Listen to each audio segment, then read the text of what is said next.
Hi everyone, I'm Kara Bunton. I'm the owner of the Artisan Shopping Directory, and I'm here today to clarify something that Etsy does. I find it very irritating. And they put badges on everything to try to get you to buy more, to urge you to buy, and that's just a normal marketing thing.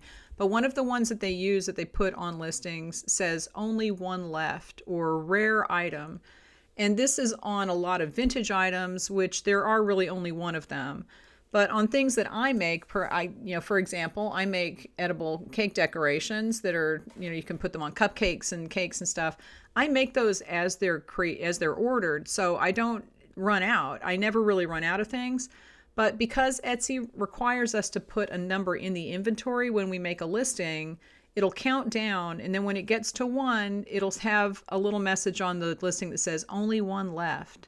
And I don't realize that it says that until it sells out, and then Etsy tells me that it's sold out. So it doesn't mean anything really, because I can go in there and just restock it. I can change the inventory number up to 10 or whatever I put it at. But customers think that there's only one left. And I do get messages from customers pretty frequently saying, do I need to buy these now? My party isn't for another 3 months, but I don't want to lose out on it. And I always tell them that's an inventory thing that Etsy makes us do. It doesn't mean there's only one left. And the problem is that sometimes people do only have one left, and so you never really know.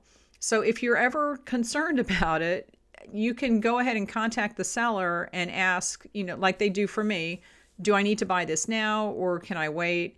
And if you do buy the last one in quotes, and then another one shows up after the seller has told you, oh, I only have one left, then they're just lying. But most people who make things over and over can make something again, but sometimes they can't, because I'm thinking like in cases of people who make jewelry and they only have a limited number of a certain type of stone or something like that.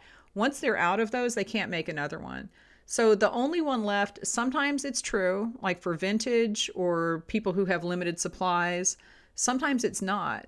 So if you're ever in doubt, go ahead and contact the seller first. But if you really want that thing, maybe you should buy it. It's a very tricky situation, but I would contact the seller first if it's something that you want but you don't want to buy right now, and just ask, can you make more of these, or is there really just genuinely only one left? Because sometimes that is the case. It's just the way that marketing works. People, websites put this kind of stuff on listings to make people feel like you need to buy it or you're going to miss out. So it is sometimes true, sometimes it's not. Contact the seller. And most Etsy sellers are always happy to answer questions. So feel free to contact us if you have questions about anything, and we will be glad to help you. If you have any questions, leave them in the comments, and I will talk to you later.